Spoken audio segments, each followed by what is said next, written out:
Hello, my name is Scott Becker. I'm editorial director for RedmondMag.com, and I'm pleased to be moderating our first session as well as welcoming you today to our Microsoft Teams Summit, brought to you by Blue Jeans Network. The editorial team at RedmondMag.com has worked hard to bring together some of the best independent experts on this topic for this event, so we really hope you get a lot of value out of it. Before we start today's event with these three great sessions, we show you what those are. We do have some announcements. First, we wanted to let you know that this event is being recorded and will be available for future viewing. Receive an email when the replay is available. It's generally within the next few days. Each of today's sessions will be followed by a 5 to 10 minute Q&A, so please be sure to put your questions into the Q&A area of your console as they come up so we can get them answered for you by our experts. And during today's third session, we'll be giving away a Sonos Beam HD soundbar, but you must be present to win, so be sure to stay on for the entire event. Finally, we do have some resources from our sponsor, Blue Jeans, and those are available in the console right now. So please download and check those out. It's because of Blue Jeans underwriting this content that we could bring you this summit, so we thank them for sponsoring the summit and supporting the community, and we ask you to check out those resources so we can bring you more events like this in the future.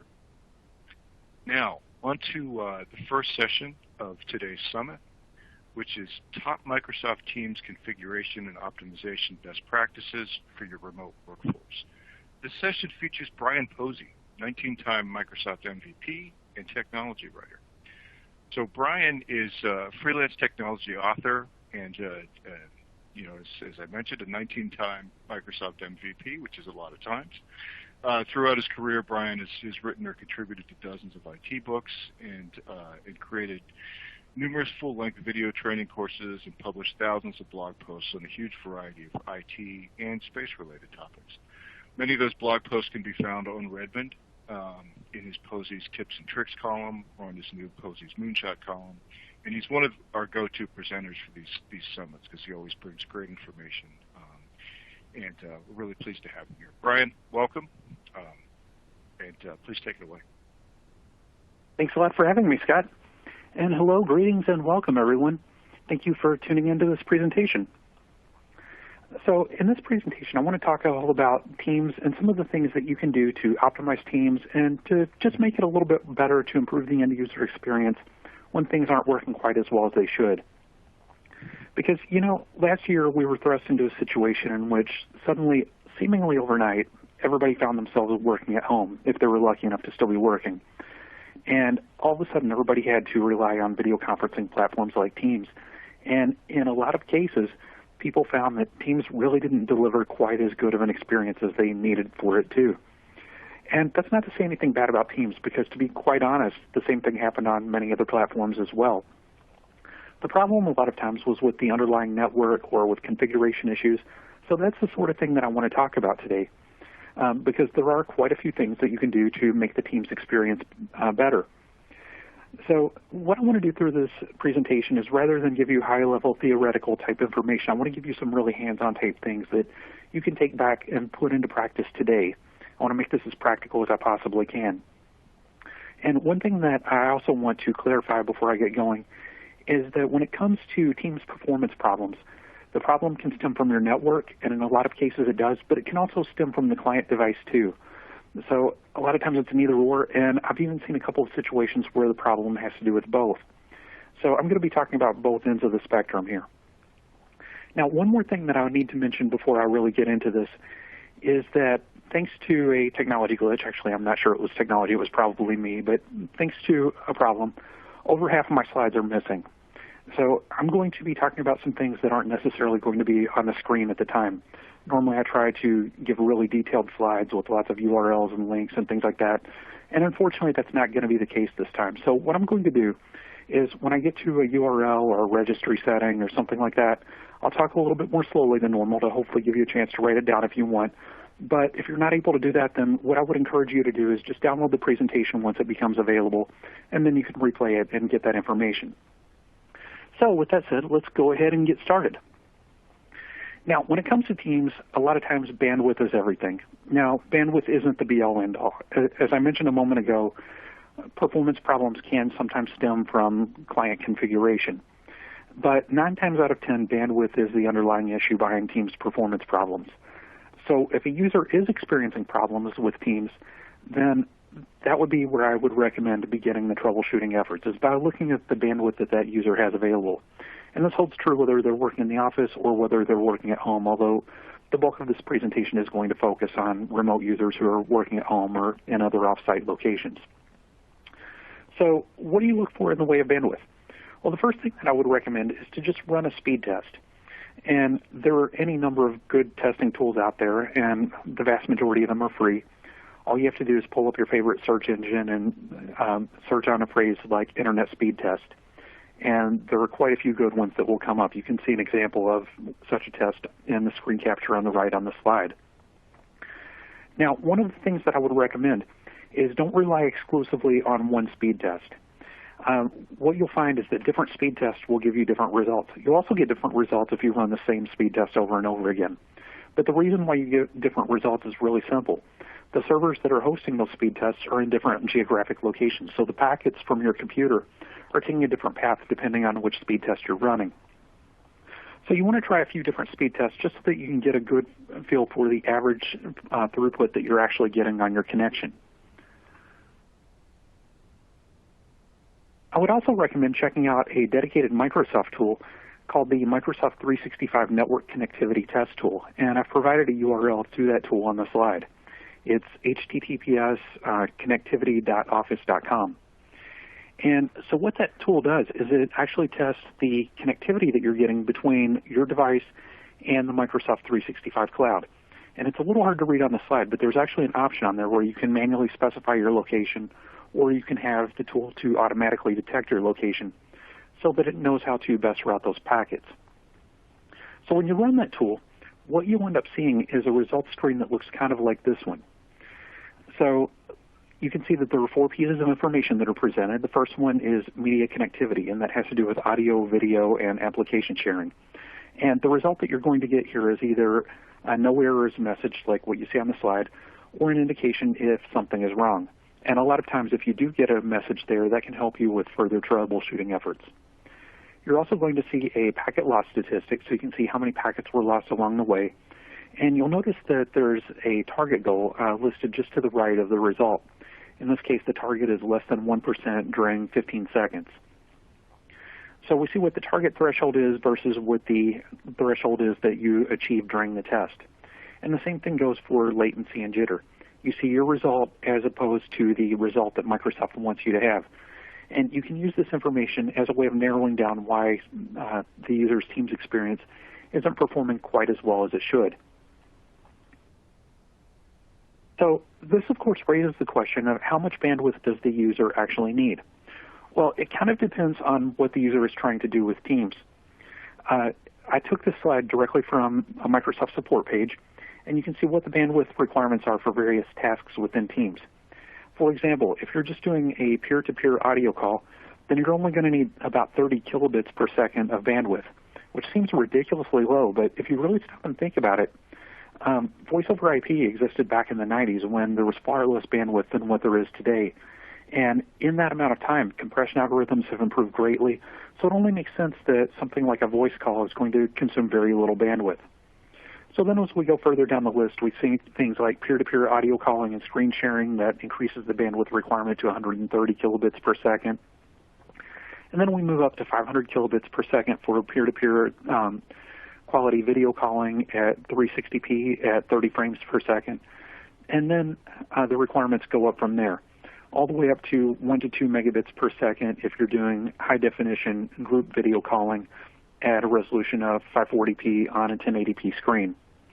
So in other words, if you're doing audio only, then you don't require very much bandwidth, but the bandwidth requirements go up as the experience increases. The higher resolution video you're doing, the more bandwidth you're going to need. It's just kind of common sense. So a few observations about the bandwidth requirements. Well, as I already pointed out, the bandwidth requirements are actually relatively low. I mean, if I can flip back to the previous slide for 1 second, even the highest bandwidth demand application on that screen only requires 1 to 2 megabits of bandwidth, which is really low compared to what a lot of modern internet connections are. So what happens if not enough bandwidth is available? Well, if not enough bandwidth is available, then what Teams will do is it will start prioritizing audio over video. So at that point, you might see video start stuttering, whereas the audio still continues to function as it should. And that can also be a clue when it comes to troubleshooting. If you've got a user who is constantly having video breakup, but the audio stream remains clear, well, that's a pretty good indication that the underlying problem might be bandwidth related. Something else that's worth paying attention to is that if we go back to the previous slide, you'll notice in the column headers just above the bandwidth requirements, it says bandwidth up, down. So in other words, right here at the top where it's got 30 kilobits, that requirement is for 30 kilobits of download bandwidth, but also 30 kilobits of upload bandwidth. Now again, that's not very much, but the reason why I want to point that out is because a lot of times, especially with residential internet connections, there are massive differences between available upload and download bandwidth. For example, if you look at the screen capture on the right side of the screen, I took this a couple days ago from my connection at home. And you can see that during this particular speed test, I was measuring 542.3 megabits per second download speeds, but my upload was only just over 10 megabits per second. That's a huge difference. So these speeds are still more than adequate to do anything that needs to be done with Teams. But I wanted to go ahead and demonstrate this because it does show that there are major differences, at least in some cases, between upload and download bandwidth. Now, if somebody's got a decent internet connection in their home, then this is going to be a non-issue. But what you have to stop and think about is that when everybody's working from home, a lot of times you'll run into situations in which there may be multiple people in a household that are sharing internet bandwidth. So if you've got a relatively slow internet connection and you've got 2 or 3 people that are doing online meetings at the same time, well then the bandwidth that Teams needs for the full first-class experience might not necessarily be there, even though the internet connection itself is plenty fast. So just a few things to think about. So the lesson from all of this is to match the Teams experience to the available bandwidth. In other words, if the user doesn't have sufficient bandwidth to enable a full 1080p video session, then you probably don't want to attempt doing that with that user. So raw bandwidth isn't everything. Factors such as packet loss and jitter can also come into play. And there are tools out there that you can use to get a better sense of what's going on and of what you can be doing to maximize the end user experience. One of those tools is something called the Microsoft Call Quality Dashboard. And this is a tool that's built into the Microsoft Teams Admin Center. I'll show you what this looks like in just a second. Okay, so this is the Microsoft Call Quality Dashboard, or at least the upper left portion of it. I couldn't fit the entire thing on the slide. The first thing that you want to pay attention to when you pull up this dashboard is to make sure that you are indeed looking at Teams data. As you look at the slide, you'll notice that there's a big blue arrow pointing to a drop-down list. And this drop-down list allows you to select what the dashboard is looking at. And so even though this is the Microsoft Teams Call Quality Dashboard, the data isn't necessarily related to Teams. This dashboard can also show information related to Skype for Business. So you'll want to make sure that you're looking at Teams data, not Skype data, and not a mixture of the two if you're trying to troubleshoot Teams. So from there are all kinds of charts that you can go through. I'm not going to go through all of these in the interest of time, but just on this slide you can see that we have an audio streams monthly trend chart, a server client monthly trend chart, and then the list goes on. And the default view that you see when you open the dashboard isn't the only view that's available. There are other things that you can look at. If you click on the summary reports, then there are all different reports that you can access, and most of these tend to be a little bit more detailed than what you saw on the previous slide. For example, we have location enhanced reports, reliability reports, quality of experience reports, quality drill down reports, and so on and so forth. One that might be helpful, but it's a little bit more subjective, is the rate my call reports. Sometimes at the end of a Teams session, the user will be asked to rate the call quality. And if users do that, then that information gets presented here so that you can go back and you can take a look at what users are saying about their experience versus what the Teams internal metrics are reflecting. sometimes that might paint a slightly different picture for you. Another thing that's really nice about the Teams Call Quality Dashboard is that the color of the charts actually reflects the quality of the experience.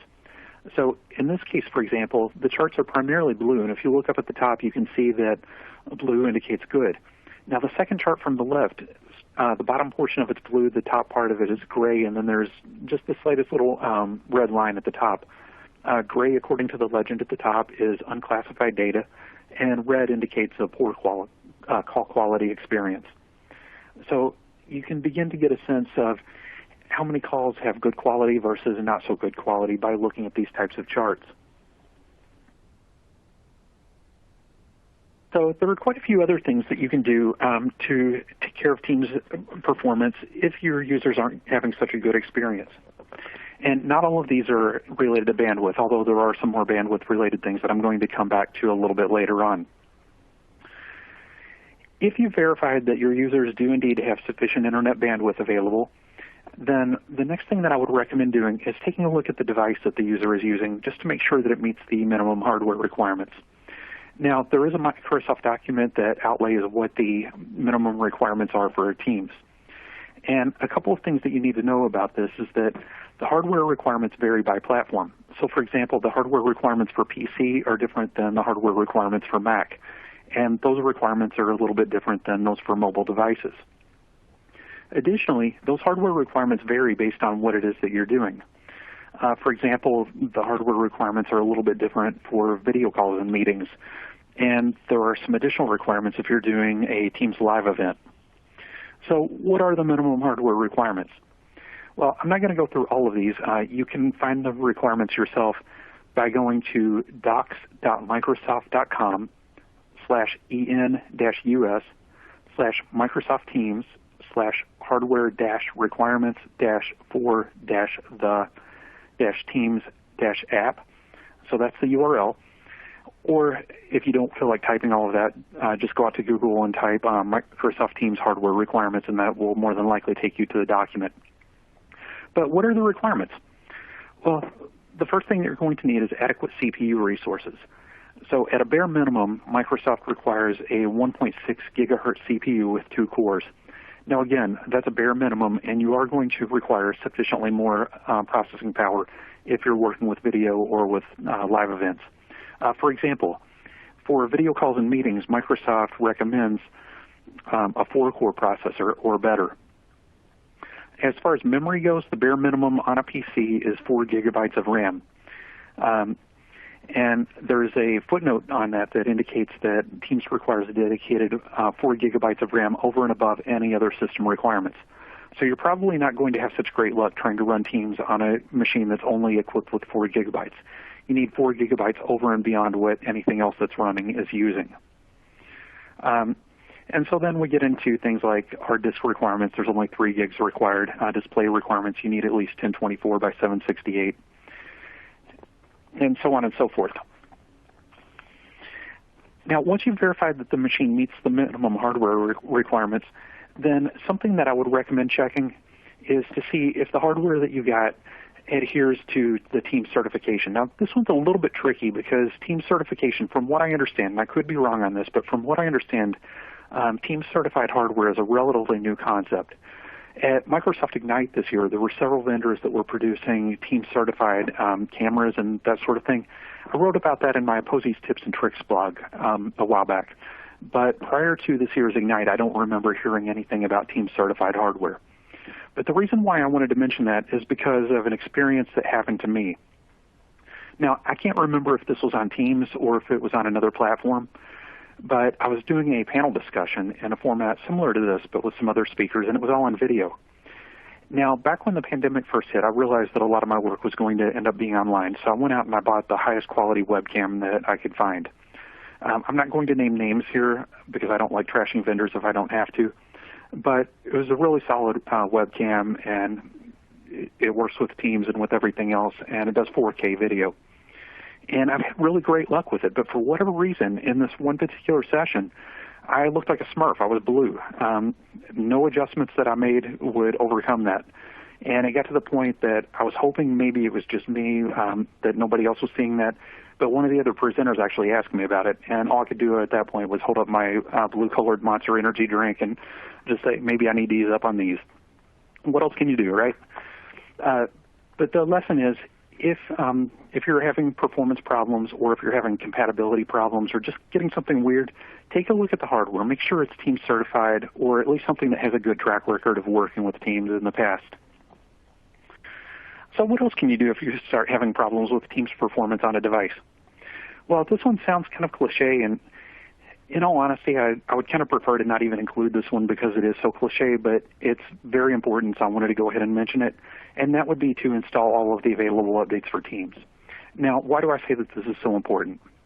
Well, back at some point, I believe it was last year, Teams was having a problem with consuming excessive memory and CPU resources. And people were talking about it all over the discussion forums, and nobody could seem to find a fix. Well, the only fix for that particular problem ended up being an update that came out of Microsoft. And once this update was applied, then it drove the memory and CPU requirements way down. Now, that isn't to say that Teams doesn't use a lot of memory and CPU even today, but it's nothing like what it was using. As a matter of fact, I read a post where somebody had a machine that was equipped with 64 gigs of RAM, and 27 gigs of that 64 gigs was being used by Teams. That's how much memory Teams was using at the time. Now, as I mentioned, Teams is still a fairly memory-hungry application. On my own machine, I did a little bit of benchmark testing, and the primary desktop that I use to write articles on has 64 gigs of RAM. And with Teams idle, not even doing anything at all, Teams consumes about 600 meg on that machine. Now, your experience is probably going to be a little bit different than this because the way that Microsoft designed Teams, the amount of memory that it uses is proportional to the amount of memory that's installed in the machine. So machines that have different amounts of memory in them are going to have Teams consume different amounts of memory, if that makes sense. So how do you know if Teams has a memory problem?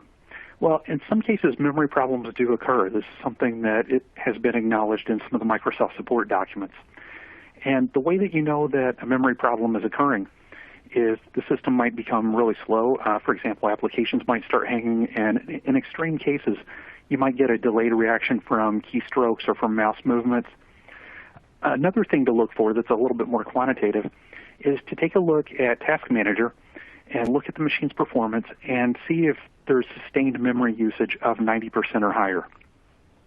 If the memory usage, not just Teams, but everything combined, stays above 90%, then either the machine has too little memory to begin with or Teams isn't using memory the way that it should. And what you would do in a situation like that is uninstall the Teams application, reinstall it, and then install any patches that happen to be available for Teams. So why is it that that happens sometimes? Well, I wasn't able to find a great answer, but the problem seems to stem from the way that Teams uses memory. The Teams memory model is somewhat similar to the Hyper-V memory model for dynamic memory that's allocated to virtual machines. What Teams does is it will initially grab a great big block of memory, and then as other applications that are running on the machine try to consume memory, if those applications don't have enough, then Teams will relinquish some of its memory to those applications and then take that memory back once it's no longer needed by the other applications. So I guess another lesson there would be to try to avoid running other large or resource-intensive applications at the same time as Teams.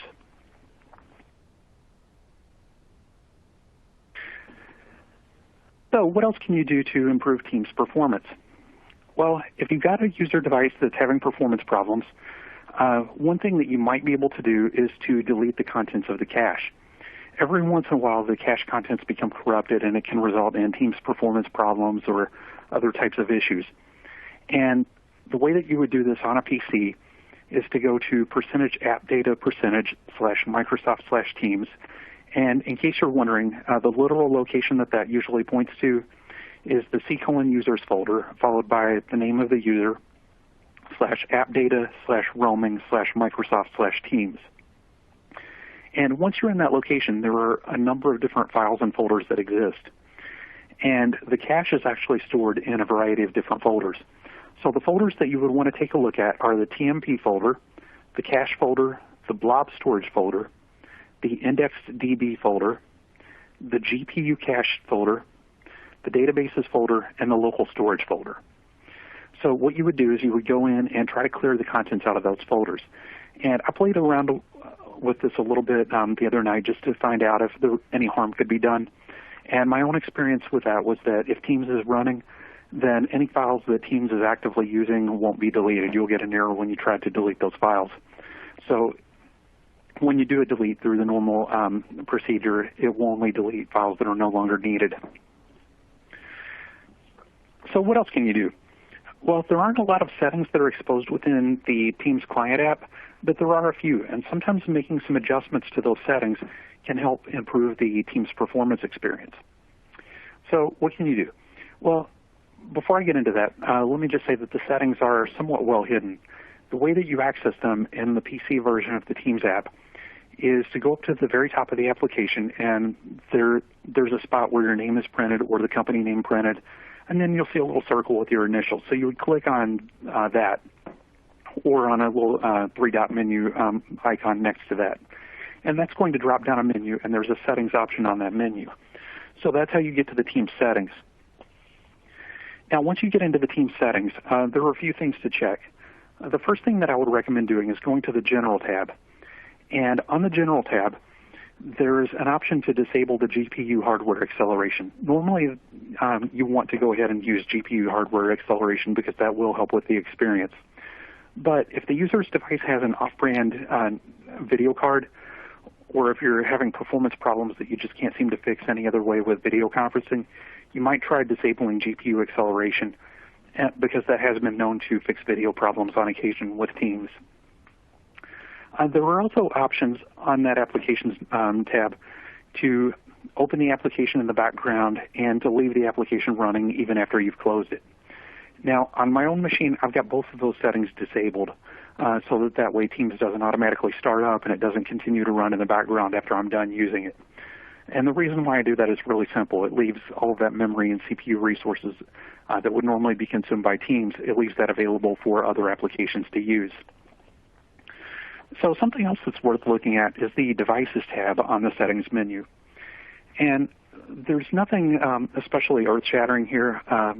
The Devices tab lets you pick which audio device you're using for Teams, which speaker, which microphone, and so on and so forth. But the reason why I recommend taking a look at this is just because of a weird experience that I had a while back. I had been using Teams for quite a while. Everything had been working. And then one day I'm on a meeting and nobody can hear me, and I can't really figure out why. So I start poking around, and I realized that instead of using the wireless headset that I normally use for Teams, all of a sudden it's trying to use a microphone that's integrated in my webcam. And my webcam isn't even in use at the moment. But for whatever reason, it's using the microphone on that, and that had gotten switched in the settings somehow.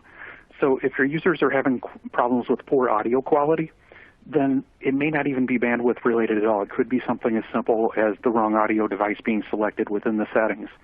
So certainly that's something to check. So let's go back to talking about the bandwidth issue.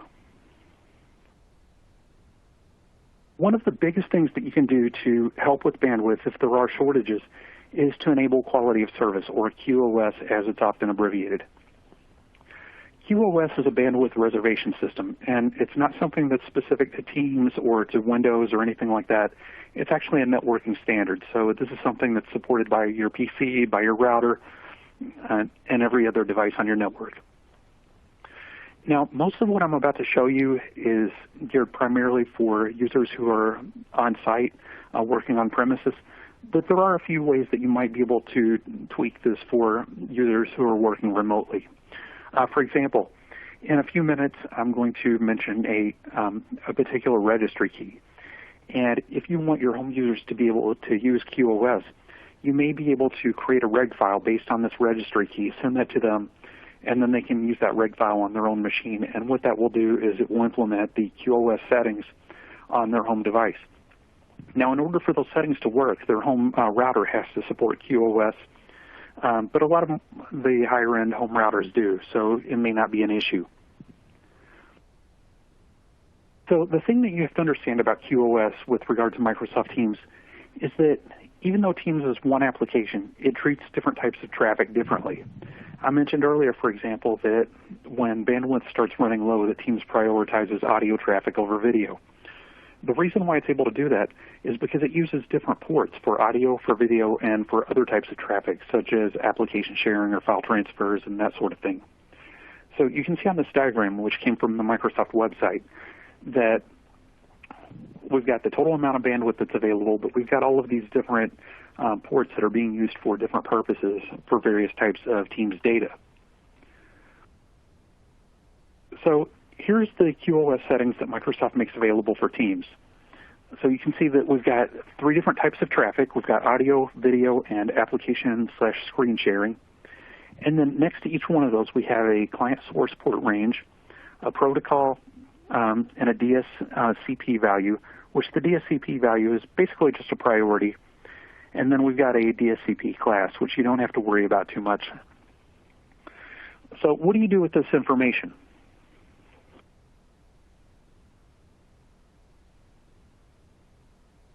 Well, there are a couple of different ways that you can implement QoS.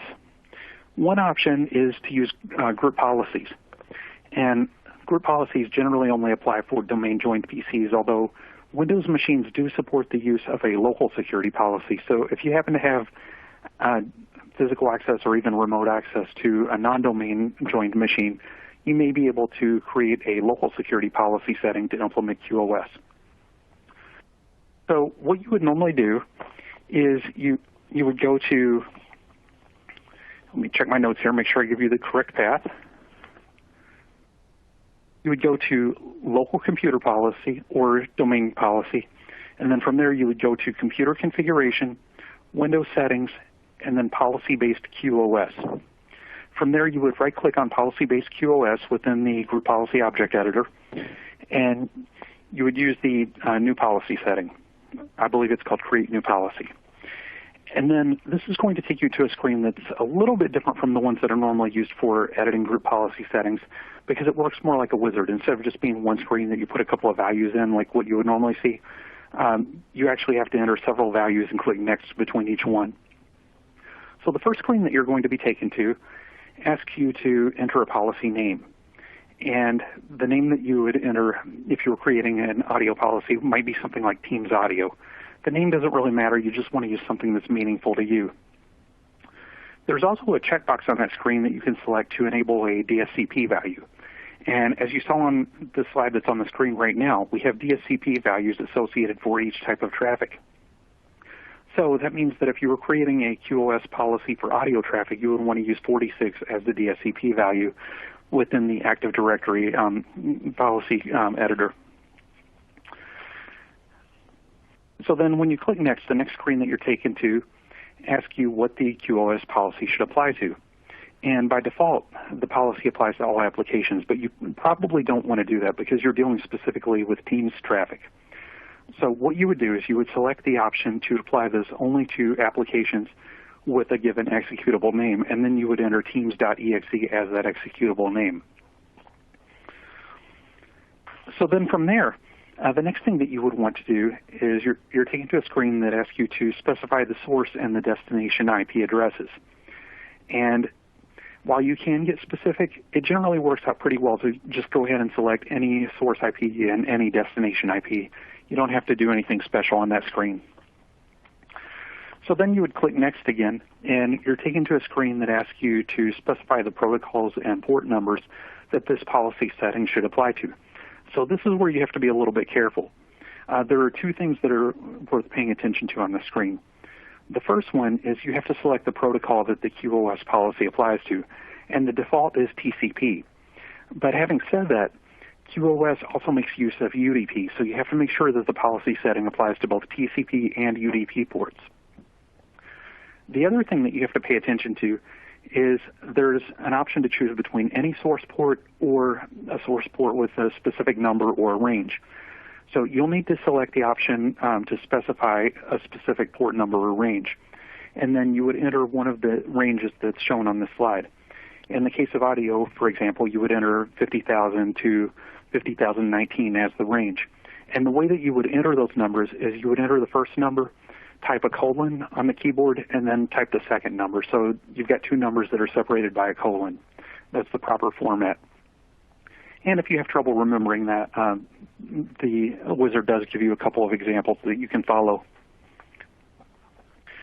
So then you would click next a couple of times and the policy setting is created. Now keep in mind that new group policy settings aren't applied immediately. So if you want to apply that setting quickly, what you would do is open up a command prompt window and then you would enter the gp-edit/force. Or I'm sorry, gp-update/force command, and then that will cause the new group policy setting to be immediately applied. So how do you know if this worked?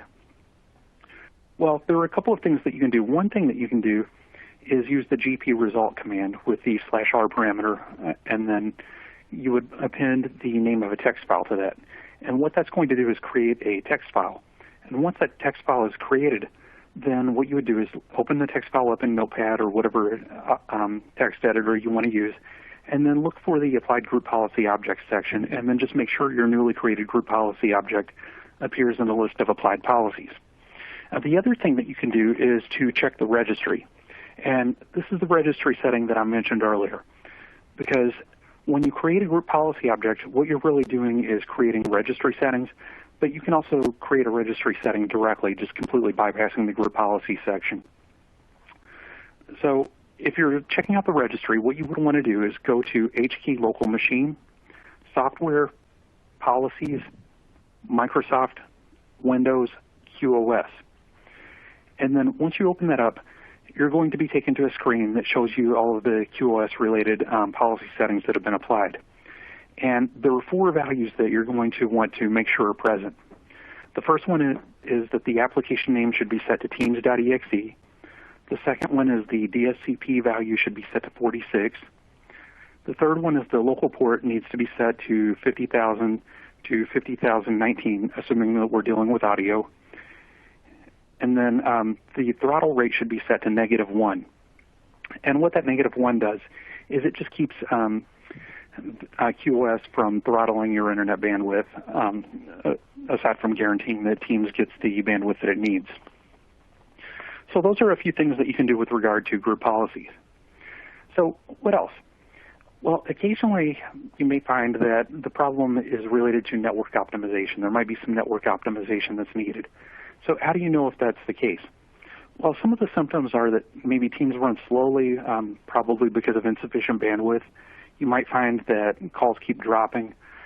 You might find that there is static on the calls, or that calls cut out, or that people's voices sound like robots. That could be attributed to things like jitter or packet loss or that sort of thing. So what types of things can cause these problems? Well, there are any number of things, and a lot of it gets into networking. I don't have time to go into a lot of these with a huge amount of depth, but one of the big causes is that if the user is behind a NAT firewall, then the NAT firewall may not be configured to maintain session persistence.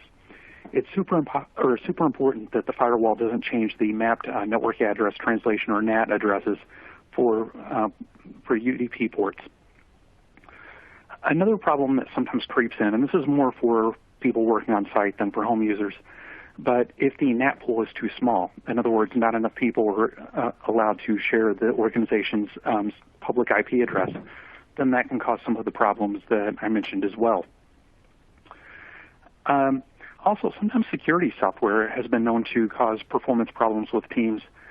Specifically, Microsoft mentions that failure to add Microsoft 365 related URLs to the list of outbound connections that are defined within your intrusion detection and prevention system can result in some of these problems that I described earlier. And then also, sometimes you can get some weird things if your DNS is not configured properly.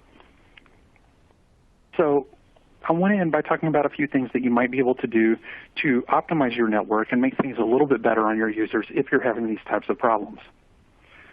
One of the first things that I would recommend is to make it so that traffic related to Teams bypasses anything that does any sort of deep packet inspection or content filtering or SSL encryption, or I'm sorry, decryption, not encryption. And the reason for that is because Teams is a real-time application. In order for Teams to work properly, the packets need to reach their destination as quickly as possible.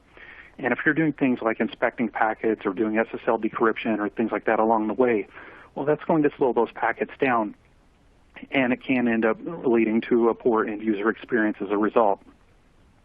So just something to think about. Likewise, I would recommend bypassing any proxy devices that might exist, and this holds true whether those devices are on premises or if they're in the cloud. Another thing you can do is to try to use the shortest possible routes to the Microsoft 365 cloud, and actually take steps and verify that the traffic is following those routes that you've defined. And then one final thing that you should be doing, especially for home users, is to use split tunneling VPN. Now, if you're not familiar with split tunneling VPN, the idea behind that is pretty simple. Normally in a VPN environment, whenever you enable the VPN, any traffic that's going to destinations out across the internet traverses the VPN tunnel. But in the case of something like Teams, that's not necessarily desirable. Because think about what I said a moment ago. Teams is a real-time application, and how well it works depends on how fast those packets can arrive at their destination. So, that being the case, does it really make sense for those packets to go all the way to the corporate office where the VPN server exists, and then go from there out to the Microsoft 365 cloud? Or would it make more sense for those packets just to bypass the VPN completely and go straight to Microsoft 365? Because remember, not only does the VPN add at least one extra hop, probably a couple more, there's also an encryption process that goes on as a result of using a VPN.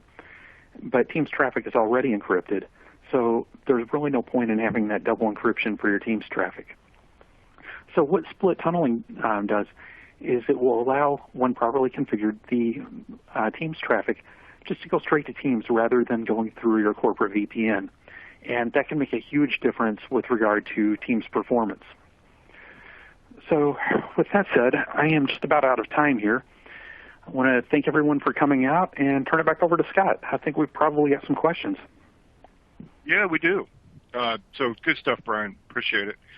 And just really quickly for everybody, you know, we did notice in the Q&A that some people had problems with audio about 20 minutes in, and also because some of the URLs, you know, some of the longer URLs weren't available in slides.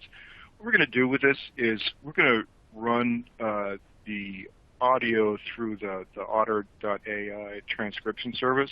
So we won't pretty it up, but we'll send out a link with the you know, when you get the email with the rebroadcast of the webcast, and so you can view the transcript, and then in Otter, you know, at any point in the transcript that you want to double check, you just click on it and you hear the audio. So you'll be able to tell. You'll be able to hear the URLs and things like that. So we just want to make that available so everybody can get a lot of these great resources that Brian mentioned, and just in case you missed any stuff. So apologize for any trouble, but Otter's a pretty cool tool that'll hopefully fix some of that for some of you guys. As far as questions go, we did get quite a few. So let's see.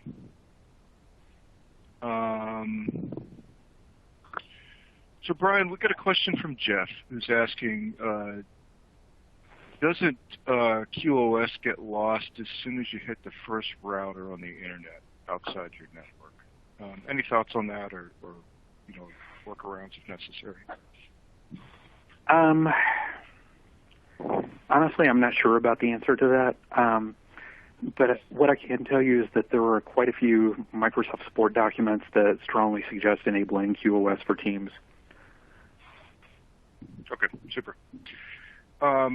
Here's a question from Robert that's interesting. It's sort of I guess a philosophical question. But we're an Office 365 shop, which is in the process of going to a hybrid environment, considering using Azure WVD for our remote workers as an alternative to supplying all 16 hybrid workers with a home PC and a shared Office PC. Do you have any recommendation for a successful Azure WVD implementation, you know, minimizing Azure costs? Just thinking along the lines of using Teams in the browser versus the Teams app, mainly used for chat and occasional file sharing. any thoughts on that one?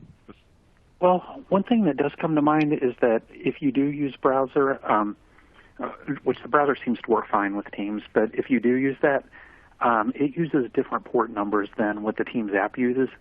So the QoS settings that I talked about aren't going to work for browser-based traffic because the port numbers are going to be different. Okay.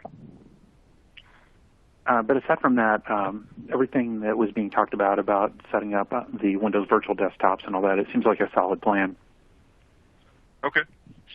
By the way, Derek is wondering if we can show the slide again with the Microsoft Network Performance tool. Yeah, absolutely. You know which number that is? Because I can just flip to it if you. No, not off the top of my head. Actually, I think that one is split into a couple of slides. Let's see. There's that one, and then there was the results slide. Okay. Oh, the results slide is the next one? Yes. Okay. So we'll leave this one up for a minute, and then we'll flip that forward for Derek. You talked a bit about internet speed tests. So if they, and how there are a bunch of the tools, if they generate different results, how do you know which one is right? Well, they're all right. The problem is that the server that hosts those tests is somewhere else. So one thing that you can do is to look for an internet speed test that's got a host that's in close proximity to where you are or to where you're trying to get to. What I tend to do rather than do that, though, is I'll use maybe 5 or 6 different speed tests, and then I'll run each one a few times, and then I'll just compute an average based on what's returned by each of those tests. And that'll give you a pretty solid feeling for what level of performance you're getting. Okay. I had a question from Justin. He's wondering, is the Teams app better to use than the browser? What are some of the trade-offs between the two? Personally, I like the Teams app a little bit better because it's dedicated specifically to running Teams as opposed to the browser being a general-purpose tool. One of the big trade-offs, though, is that the Teams app does consume a significant amount of memory and CPU time, whereas using the browser, you're only going to consume as many resources as what that particular session might require. Okay. We had it's sort of a comment and a question from Farhad, who says, with a recent Teams update, some users were experiencing no video of participants if the meeting was set via the calendar. So we were able to fix this by checking the disable GPU hardware acceleration in settings. Is this a good practice in general? I don't know. I mean, for me, I've always kind of taken the mindset that the GPU acceleration exists for a reason, and just based on my own experience, most of the time it seems to work fine. But if you run into situations like that where that's a known fix for a problem, or if you've got users who are using low-end hardware, you may be better off just going ahead and turning that off. Okay.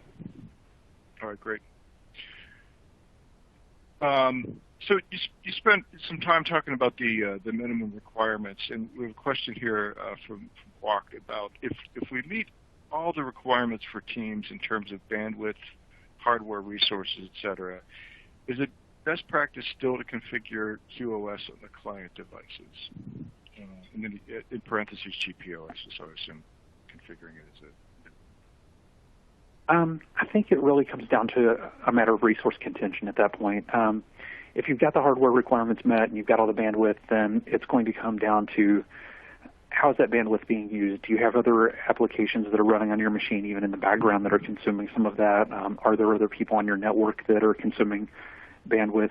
If you're getting plenty of bandwidth, even in spite of all of that, then there's really no reason to enable QoS. QoS is mostly used just in situations where you need to reserve bandwidth specifically for Teams. Okay.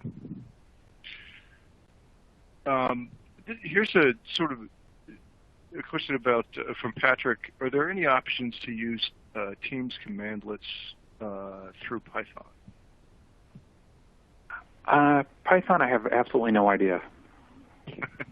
Okay, yeah, it seemed like a specific question. So, what I can tell you is that there are some Teams-related commandlets that you can use through PowerShell, and even the process of setting up QoS that I went through earlier, there were PowerShell commandlets that can be used for that as well. I don't remember the commandlet off the top of my head. I'd have to look it up, but there's quite a bit that you can do through PowerShell. Okay. Another question from Frito. General Teams question. When sharing file locations in Teams, URLs are usually huge and do not necessarily work. I usually have sending a breadcrumbs path and file name instead of the link. Any advice to circumvent this issue is welcome. I've never really tried. I don't know. One option might be to use something like bit.ly to shorten the URL, but I don't know if that would work. It's just something I really don't have any experience with. Okay, fair enough. There was one other about connectivity from Pradeep. If in your workplace employees use other cloud services such as Google Drive, Dropbox, ShareFile, etc., is there a way to integrate them with Microsoft Teams?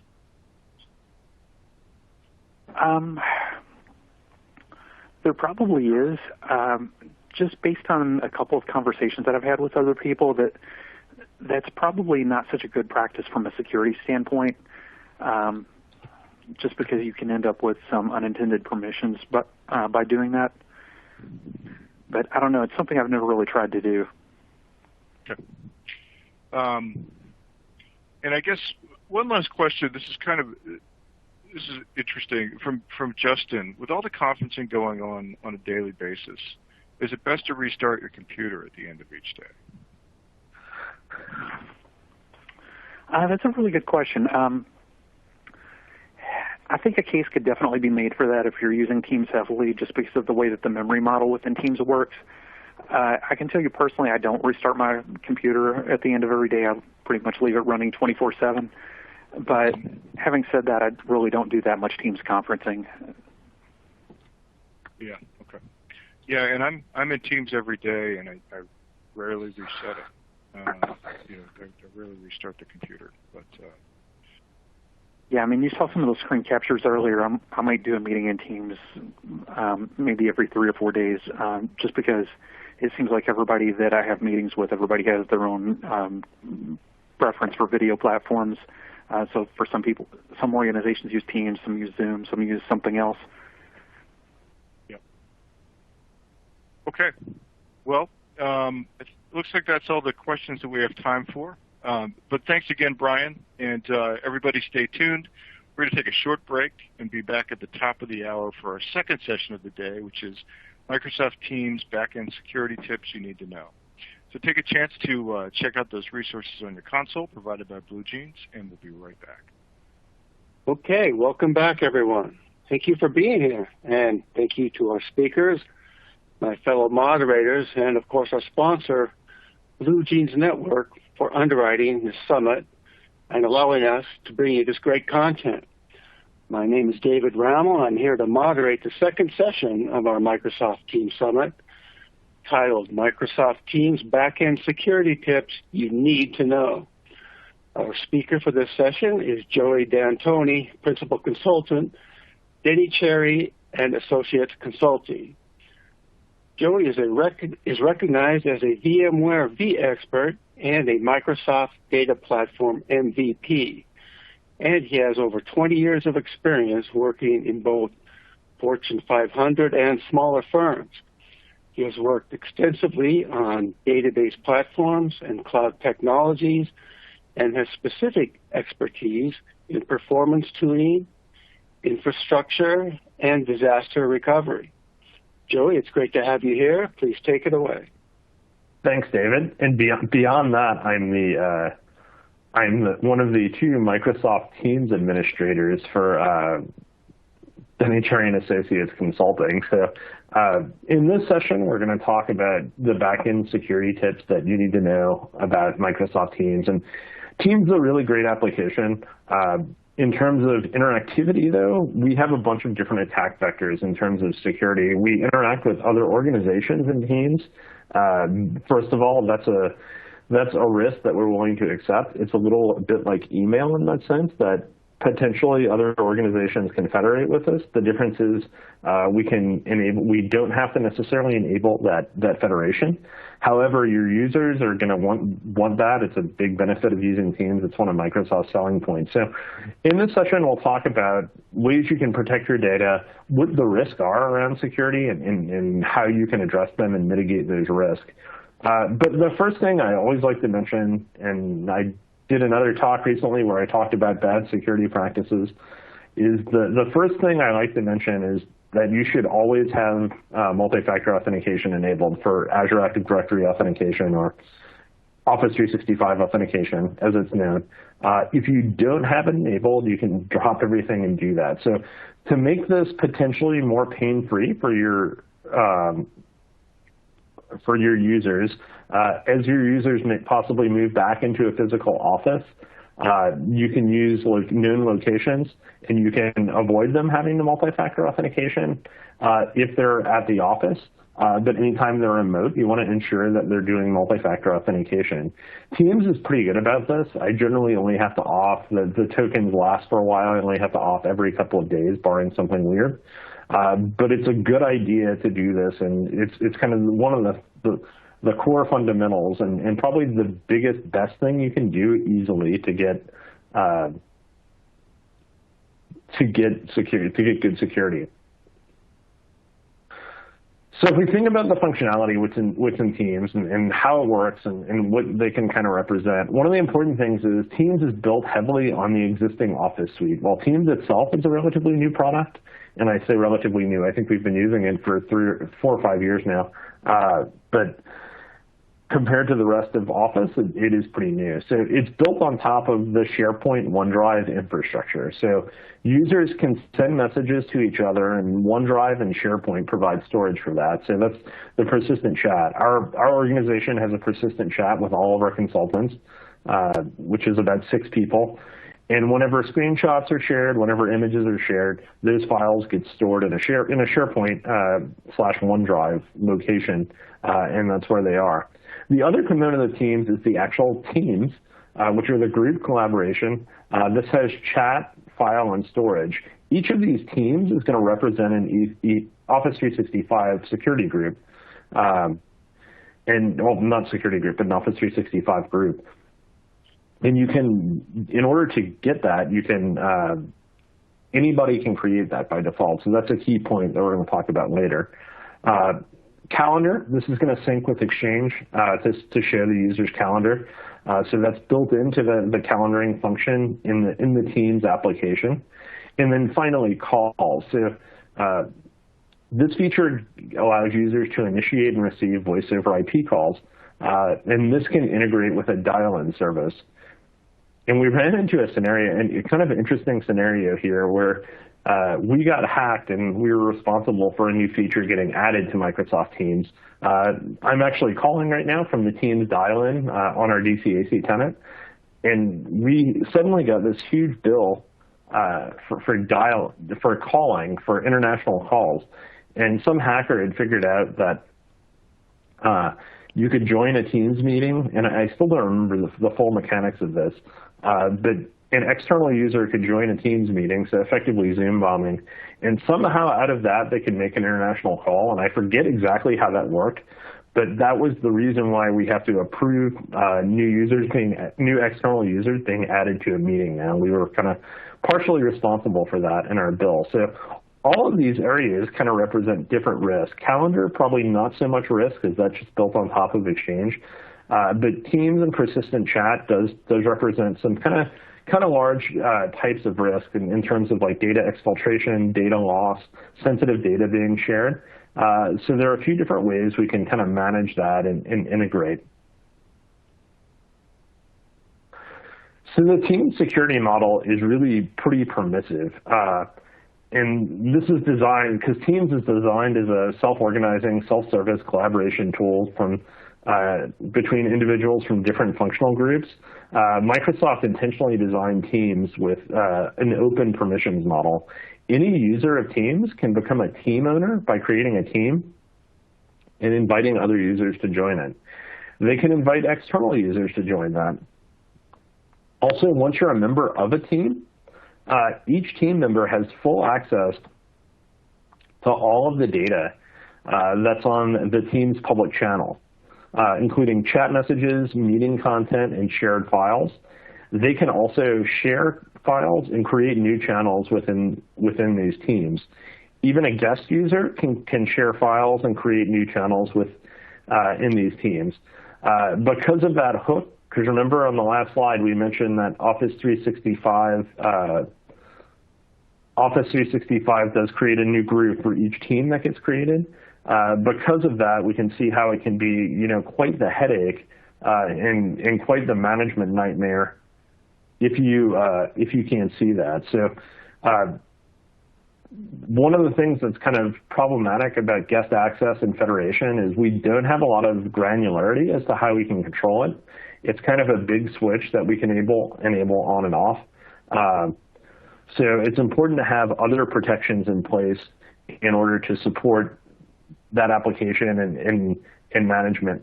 You also may want to create Active Directory permissions in such a way that not all users can create those teams, just because that's maybe not the best answer, and have a subset of groups who can in turn create a new team. And that's just going to kind of make your management scope a little bit easier, particularly for those of you in an enterprise. We're an 8-person company, so there's not a whole lot of reason for me to create a lot of delegation, but other users, other much larger organizations, if I had a couple of zeros behind my numbers of users, I definitely want a little more control over that. So we talked a little bit about some of the security risks that are involved, but there are a number. Anytime you have an application that's kind of this open, you have some risks. The first of which is Teams apps. So users can just add, by default, apps to their Teams channels. And these can take the forms of custom tabs, bots, or connectors. For example, there's some sample apps for Power BI. An app just lets users in a channel and get content and updates directly from third-party services. For example, Trello and GitHub are pretty common. However, what happens, just like installing an app on your phone, these apps require requests or require users to allow them to access their data, which obviously opens the door to improper transfer of company information. And so many partners publish their apps and have their productivity apps in the Teams store. This is definitely an area of security concern that you want to monitor and manage. Another aspect of this is data lifecycle management. The Teams ethos of open communication and file sharing runs counter to the practices of secure data governance. I talk a lot here, it seems like, about data governance. It's always an important thing. But data governance means you have strict protocols for collection, usage, retention, and removal of sensitive information. Beyond that, you might have security and compliance standards like HIPAA or PCI that mandate data governance files such as enterprise-wide labeling, oversight and tracking of content, as well as handling that data appropriately when it's expired or changed classifications. It's really challenging to impose this level of control on a dispersed ecosystem of chat messages and data files circulating through Teams. And then finally, there's data leakage. So without adequate security enforcement, this is also known as data exfiltration, if we want to run through popular IT buzzwords for security risk. This is when a user either accidentally or deliberately shares confidential information with unauthorized recipients, and this can put the company's IP, compliance status, and reputation at risk. In addition, because Teams is a software as a service platform that sends and receives packets through the cloud, there is a risk that malware or bad actors can intercept them in transit and use them for malicious ends. Until just recently, and I didn't even know this, I learned it last week as I was doing some research for this, Teams wasn't fully end-to-end encrypted. Microsoft's almost there in the process of making sure that the application traffic is fully encrypted from end to end, but it's not something that was necessarily always the case. So lots of risk. Like I say, anytime there's an application that allows you to partner with folks, you can see that.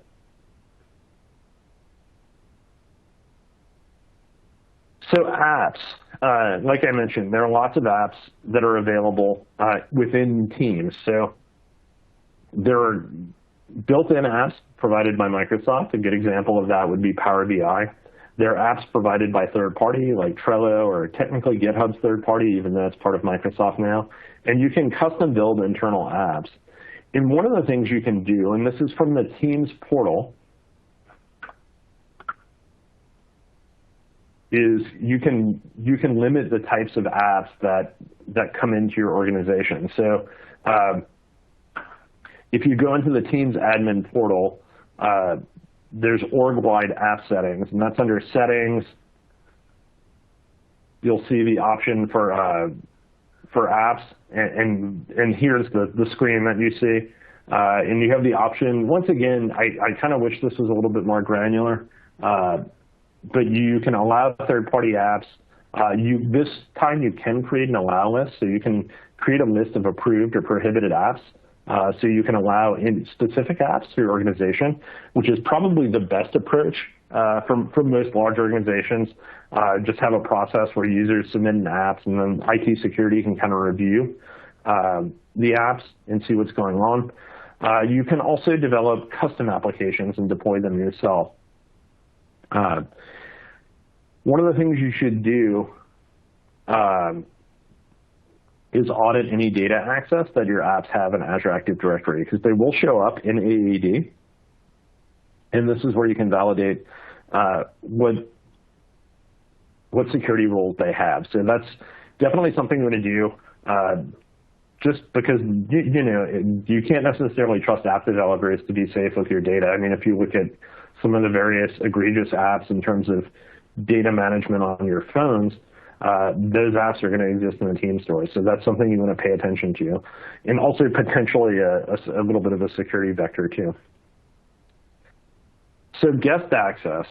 You have some control over guest access in the Teams Center in that you can allow guest access in Teams or not. What I would ideally like to do if I had full control is have the ability to limit the organizations that I'm federated to. And when your users are using Teams, you have some control over the experience. So this is the guest access screen in the Azure portal.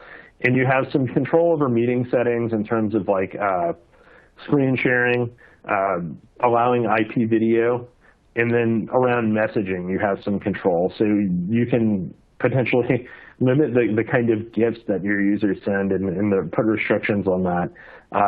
But beyond that, you don't have a whole lot of control. And I have had some user experiences. As a consultant, we interact with other companies a lot, where we don't have a fully featured experience when we're interacting with other users. So that is something you may determine. This is one of those things that's just kind of a security risk. There's not a whole lot you can do about it. Your organization is almost, I guarantee you, going to want to use guest access. It gives it way more benefits than there are headaches. I can understand if you have very tight security restrictions or you might turn this off. But in most industries, it's going to be something you use. And just be aware of that and understand that. And we'll talk about some other, things around data exfiltration that you can use later on to provide those supports. So one of the things that the other thing we talked about is with Teams is how kind of anybody can form a team. So by default, any user with a mailbox and Exchange Online can create a team and become a team owner. So what you can do is, in order to limit the number of users with this privilege, you can create an O365 group with users that have exclusive permissions to create new groups and therefore, by extension, new teams. You can also configure the global team settings for your organization. You can specify org-wide preferences like whether users can communicate, whether you want to enable file sharing and cloud storage capabilities. So there was a question somebody asked, I think, in the last session about Dropbox or Box. The five things that are on the screenshot are Citrix Files, Dropbox, Box, Google Drive, and I can't read that last one. My font's a little too small. Those are the only 5 that are available. Obviously, OneDrive just kind of exists by default because it's part of the whole solution. You can also configure that authentication requirements for accessing meeting content. So that's another key piece of security. So if you're in a meeting that has sensitive information, you can limit who can access files and things like that. As part of your training, what you should really do is that you can educate your users to create private channels, which are restricted to a selected subset of Teams members. If some team members want to collaborate on confidential content, they can create a private channel instead of a standard channel that all members and guests can access. The only issue is Microsoft does not yet offer full security and compliance support for content in private channels. And that can be an additional risk that you have. So you can see some of the challenges around this.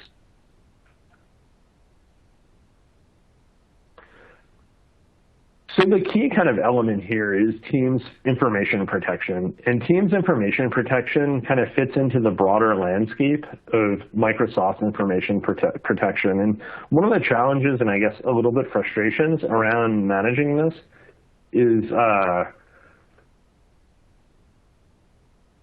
just the lack of, you're stuck in the Microsoft ecosystem. It's a software as a service product. Office is a software as a service product. There are some third-party solutions. We'll talk about them with backup. But in order to do that, you're kind of going to be relying on the Office 365 ecosystem. And a lot of the good stuff that you really want to have, especially for an enterprise, requires E5 licensing. That's something that's definitely a challenge. It's more expensive. It is what it is. You can argue about Microsoft's business model there, but that's kind of the way everything works. And let's face it, enterprises need those controls, so you're probably going to end up on E5. It's not just E5. There is like a compliance SKU as well. So this is the e-discovery case, and this is something you can configure. This is not an E5 gated product, but you can create e-discovery for your legal staff to make sure that everything's in compliant. You can use a case to search for email documents, Skype for business data, Teams data, and other content on your organization. This is really designed for lawyers. When you're implementing Teams, one of the things you want to do is meet with your legal team or your external counsel if you're a small organization and understand what the requirements are for that data. There's also legal hold, which changes kind of some of the way Microsoft does data protection or retention in O365, just to make sure you're not losing deleted messages and things like that. This is a pretty easy to use set of tools in terms of what Microsoft provides us and how we do it. So in terms of e-discovery, this is something that's part of just the Teams portal, and you can get away with just using this from here. So setting up an information protection architecture is critical not only for preventing data leakage, but also for meeting those compliance and litigation requirements. So I used to work in the pharmaceutical industry a lot, and my wife works in the financial service industry, and those are two pretty heavily regulated industries.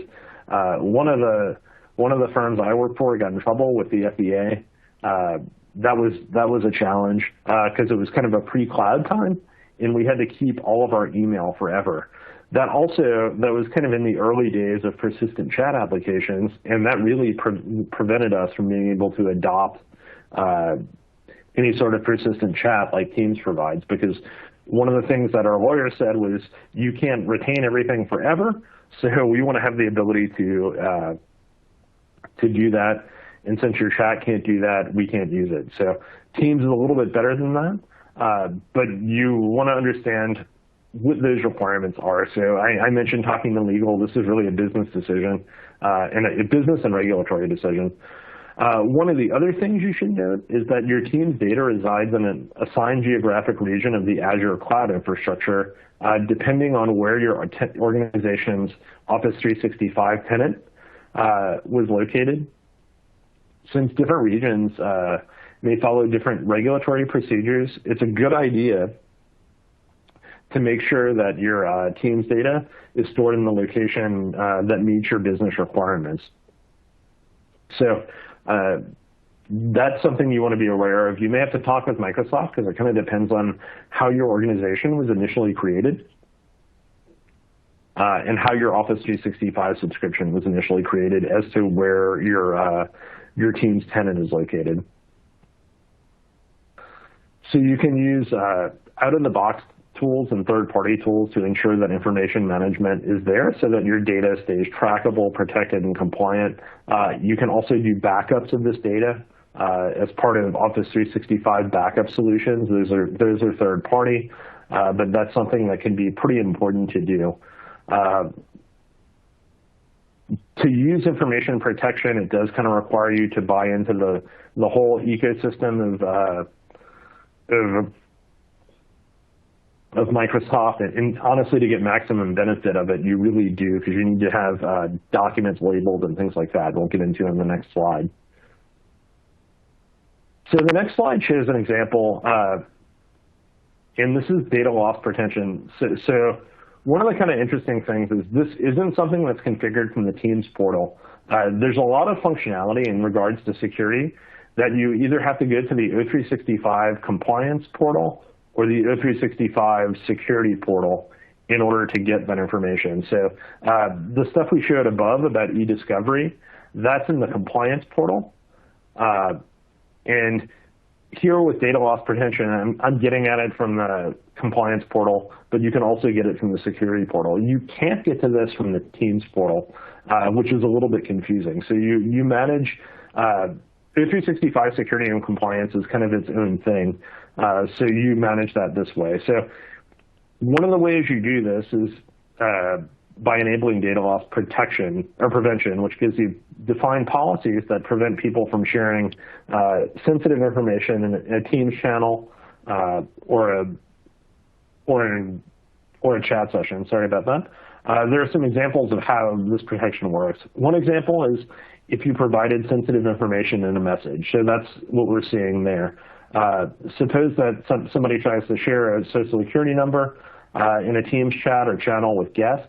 If you have a DLP policy defined that prevents this, messages that have that information will be deleted. So what happens is, the way this works in practice is your users will see the message initially because it's processed kind of after the fact, and then you'll see the message that the message was blocked. And if you click the "What can I do?", you'll see this other window that says your message was blocked because it contains sensitive data. So effectively, there's some evaluation service that's running in the cloud that after you type the message, sees the message and determines it. We have this enabled in our subscription for a test we were doing for a customer. So it was a little bit confusing to implement, and it took me a little while. But you can do it for users who have guest access or external access. And it does also block messages in chat. You can also protect sensitive information in documents. So if someone attempts to share a document with guests in a Teams channel or chat, and the document contains sensitive information, if you have a data loss prevention policy defined to prevent this, the document won't open for those users. In order for this to work in Teams, the policy has to include SharePoint and Teams.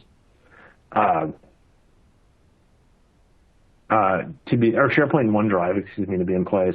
So these are kind of examples. So for DLP to work, what you need is Office 365 E5 or M365 Information Protection Government or Office 365 Advanced Compliance. So this is where this gets kind of into the expensive licensing for protecting your data.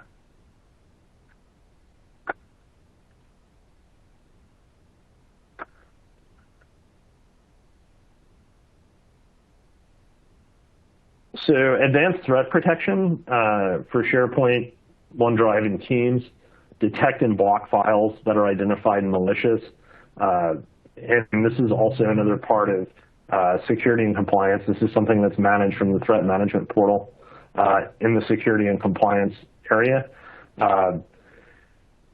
In the age of ransomware, this is really kind of a big thing, right? Because one of the ways I could foresee Teams being abused is potentially eventually as a malware vector. I haven't heard of it yet, but given the broad use of Teams and the way it integrates with external users, if I gain control of an external user's machine, I might try to send an infected attachment to all the users in their address book via Teams. That might be an example of how a hacker might try to use Teams. So by enabling advanced threat detection, which I think is now called Defender for O365 because we changed these names, you can identify those files and be malicious. Most of these solutions are going to require additional licensing in the form of using E5. That's obviously going to cost you some money, but it can save you millions in potential fines. Especially if you have data exfiltration, GDPR fines come into play pretty quickly, and that can be pretty expensive. Also, this can allow you to better understand sensitive data flow in your organization. This all kind of comes back to data governance, though, because having your data tagged and essentially understanding what data you're sharing with other users is really critical in terms of how you build out the support and keep everything going.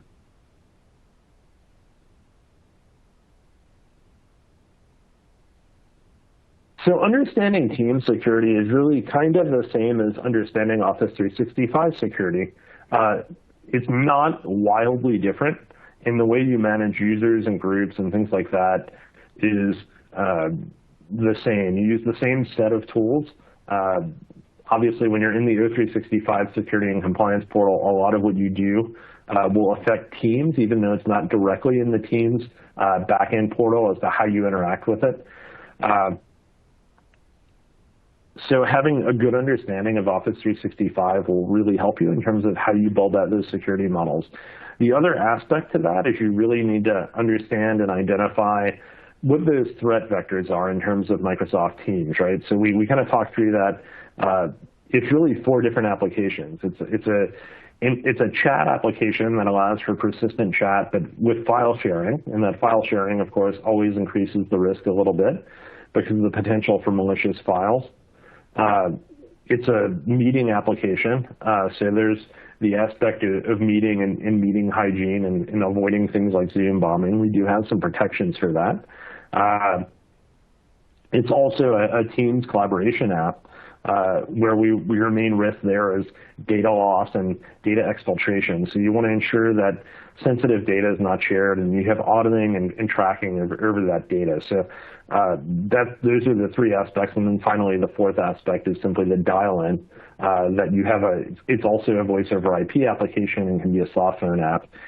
And in that soft phone aspect, there are some kind of other aspects of security that you also might be monitoring for, like things like effectively dialers and kind of old school attacks like that. Guest users definitely increase the surface area of Teams. And so in an ideal world where you could do it from a pure security perspective, I would say don't allow guest users in your Teams environment. In the real world where you have users who are using Teams and wanting to interact with other customers and other parties, you're probably going to have to allow those users. It definitely increases the surface area of Teams and is going to going to make it a little more challenging for you to administer this in a secure fashion. So it's something to be aware of. But it's not the end of the world for the most part, and I'm pretty happy with the security of it. The fact that it's a software as a service platform does allow Microsoft to manage a lot of the aspects of the back-end security, which is kind of beneficial. So it, to an extent, reduces some of the threat vectors because they have full control. But have understanding of how your guest users are implemented. You can audit who your guest users are. They do show up as they can show up in groups and things like that.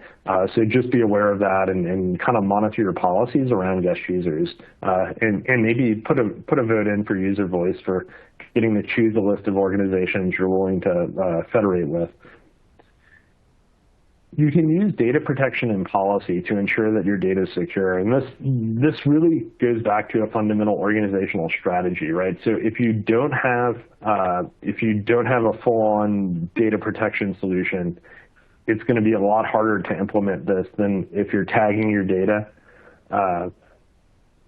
If you're not tagging your data, if you don't have file classifications, how are you going to know what sensitive data is in your organization? If you are tagging that data, it makes it a lot easier to implement and ensure that your data is secure. And this kind of really applies to all systems, but it definitely ties into this. And it definitely hooks you into the Microsoft ecosystem a little more because you're a little bit dependent on them for data classification and data sensitivity. And even in one of the screens for data classification, I noticed they're pushing a new service, which is an Azure service called Azure Purview, which will automatically catalog your data for you. So it all kind of works together. But those are all concerns around data loss and how you can configure things and be aware of that. And then finally, always take backups. So in order to meet your legal requirements and do everything your company's lawyers want you to do, you're going to have to figure out a way to back up your software as a service solution. Lots of vendors have tooling in this space. If you ask your vendor, they are happy to help you. This isn't something that's kind of built into the platform. Microsoft does have an SLA around data retention, but it's not the same as a backup. Because remember, users can always kind of delete some of their own data, and you may miss that as it's captured. So one of the things you should really think about there is, how you're keeping those backups and how you can recover from those backups, and are you meeting your legal requirements? Because that's kind of the key, is keeping everybody out of jail and keeping fines from coming to your organization more so than anything else, and that's why we do those things. With that, do we have any questions? Yes, we do, Joey. Thanks for that great presentation. And I would like to remind the audience that we can answer questions up to about 5 minutes to the top of the hour in order to give you a short break before the next session. So send them on in. It looks like we have plenty of time. So let's look at the Q&A box. Joey, it seems like end-to-end encryption is a popular topic. We have a couple questions from Justin and Robert, so we'll start out with those. Justin asks, how do you enable end-to-end encryption? It sounds like it's not set by default. And is it done at the enterprise level or as granular as user level? So it's a new feature, and I have not implemented it yet. I do have my portal open, and I'm looking real quick while I'm here, and I'm not seeing it. So the article that got posted earlier this week, to support quality or security and compliance requirements, IT will have full control over who can use end-to-end encryption in the organization, and so it's going to be for ad hoc one-on-one Teams voice over IP calls, and for an additional option for conducting sensitive online conversations. And it is going to be fully controllable, but I don't know that it's in the portal yet. Like I said, it just got announced this week. Okay. And yeah, so that encryption. Go ahead, Joy. No, go ahead. The next encryption question comes from Robert. He asked, is Teams encrypted end-to-end if on the same Office 365 tenant? No. Currently, as we speak, no. It is not end-to-end encrypted. So it's going to be open. It's going to be open there.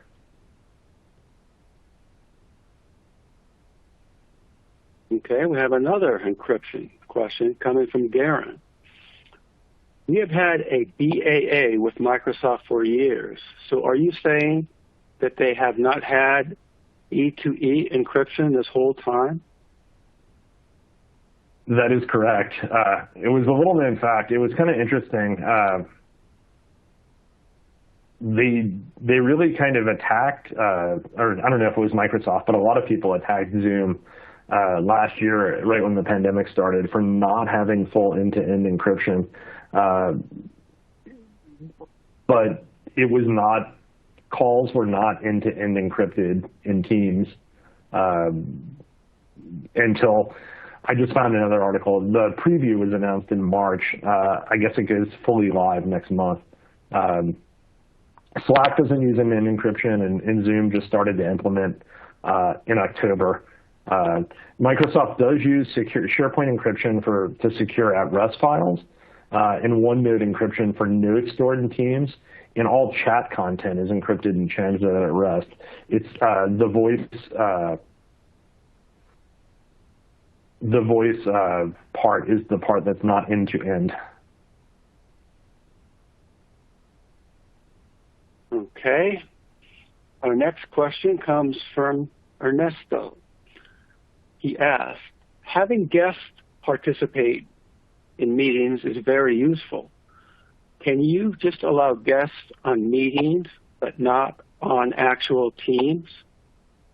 Correct. So when guest access relates to Teams and channels. So you can always just have meetings and allow guests into meetings. Those guests don't necessarily have to have access to your tenant.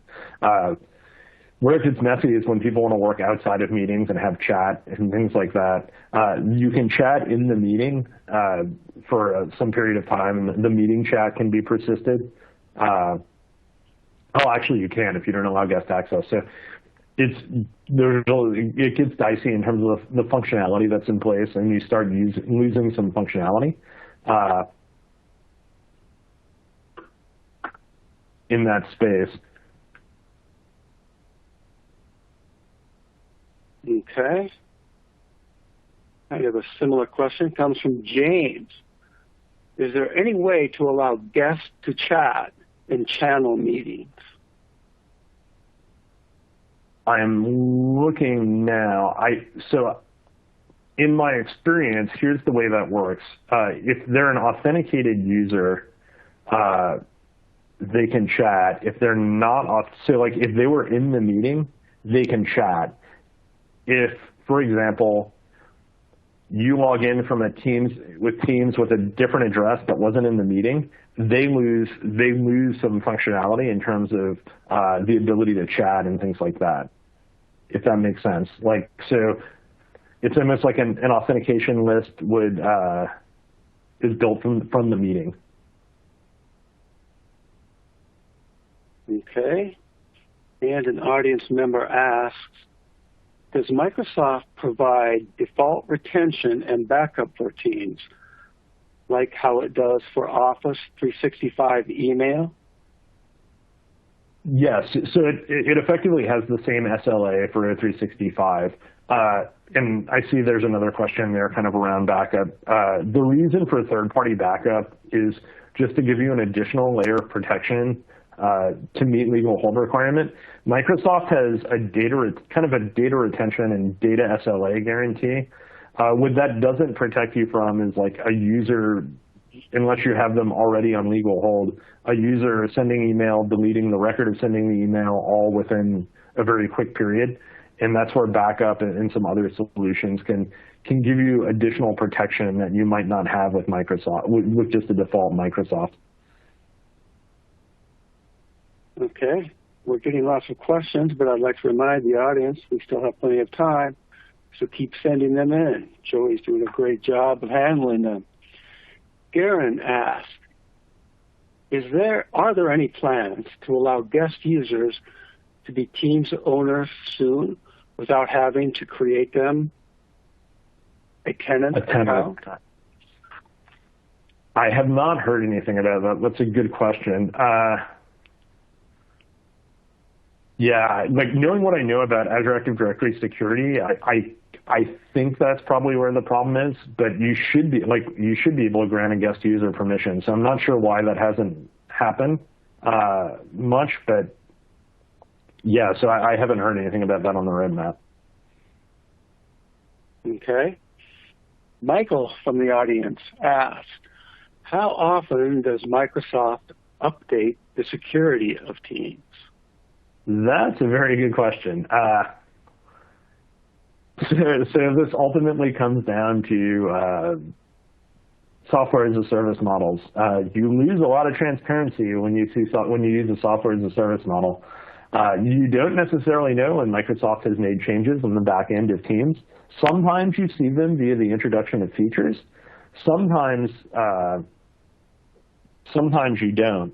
So that's something that's a challenge in terms of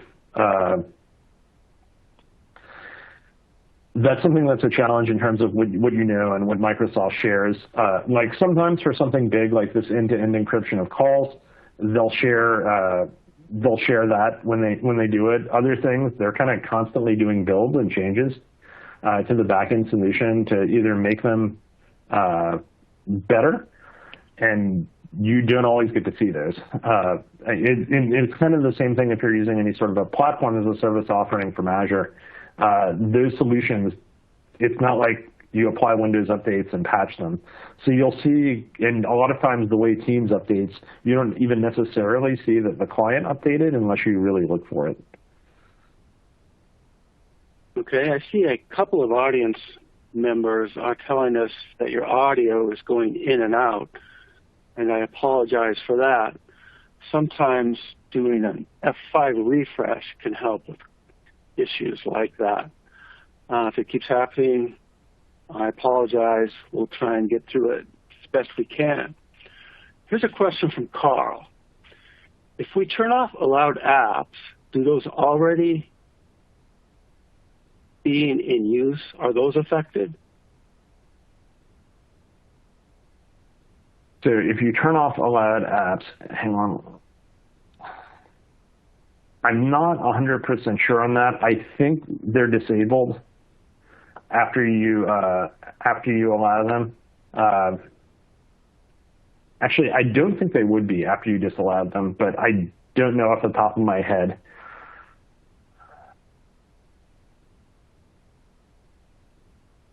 Okay, here's a rather involved question from Dawn. If you want to look at it in the Q&A box, Joey, I'll read it in the meantime. Patching is important for security, but for Teams on Azure WVD, it's very difficult. In a WVD per machine environment, Teams cannot update itself, but the machine-wide MSI has to be manually uninstalled and reinstalled according to Microsoft documentation. Sometimes the uninstall and or install processes fail even when using Microsoft Support and Recovery Assistant, even with retries. Do you have any suggestions about this? So there's a third-party solution I really like to use a lot that Microsoft has kind of come out with a similar tool for that I'm not sure if it works with Teams. I use Chocolatey. I'm not sure if anybody's ever worked with it. It's an open source, kind of built on PowerShell solution that allows you to do scripted command line installs of various programs on Windows. It's kind of like a package manager for Windows.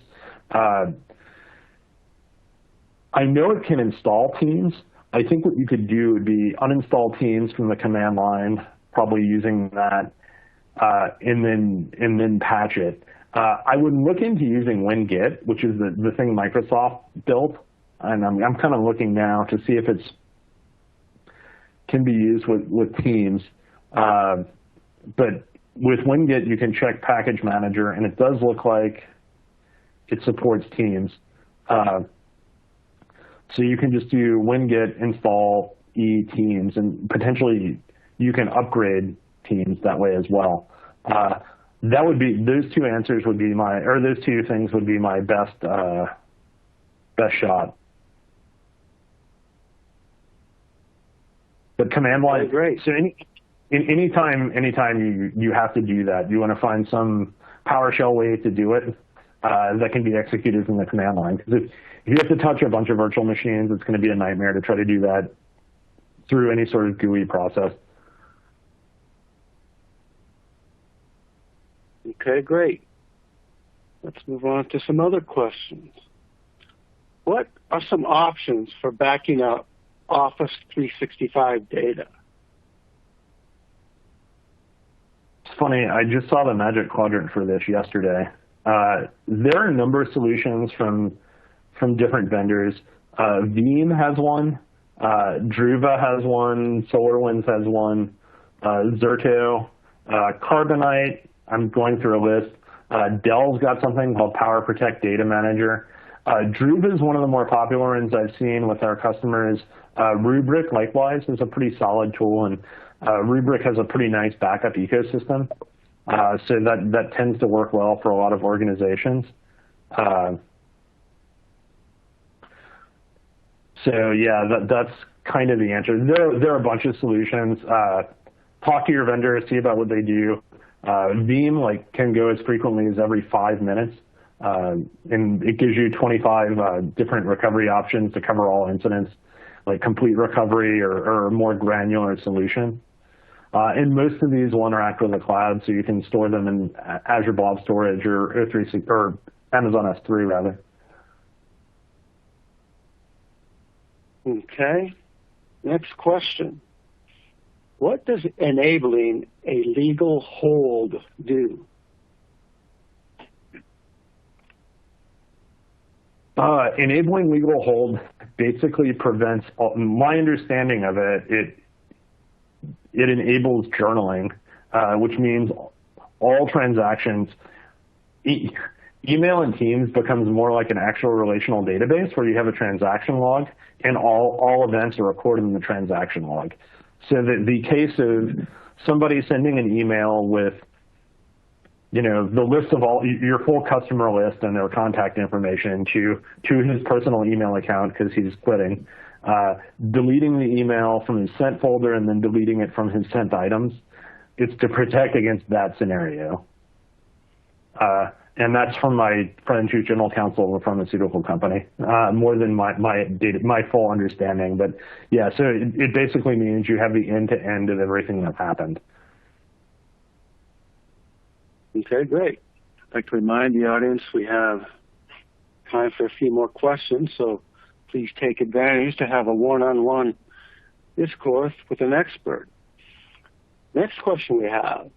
How do you ensure guest user accounts are secure? Good question. They're coming in through Azure Active Directory, generally speaking, for them to have permissions. Or let me rephrase that. They're coming through some level of Microsoft authentication.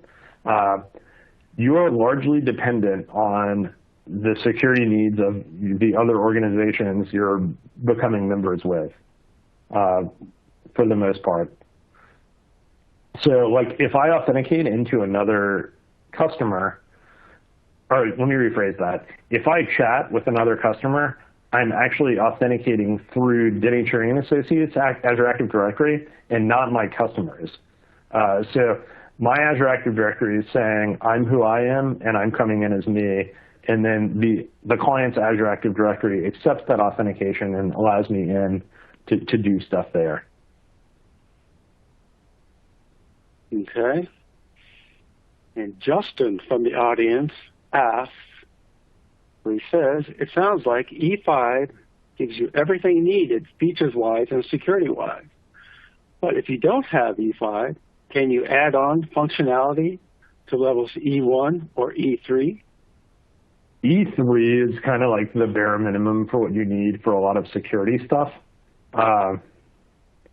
That's where DLP comes in, data loss prevention. I don't know that you can add on some of those things. Like, so I think E1 supports MFA now, finally. That used to be a cost option. But yeah, definitely a lot of the higher level functionality around data protection comes in at E5. And that's where they get you, just to put it bluntly. Okay, great. Next question. How do you limit app access for users? So the way you limit app access is either you disable third-party app access completely, or you create an allowed list of apps. So effectively you're building your own app store. So you review the apps that users can add, and then that's all they have available to them. So the granularity on that's actually pretty good, because you can control what apps the users have access to, and you don't have to worry about leaving everything on or off. All right, Joey, thanks for answering those questions. And I was wondering if you had any parting words for the audience before we transition to our next session. Always use MFA. Be really careful about what you're leaving open.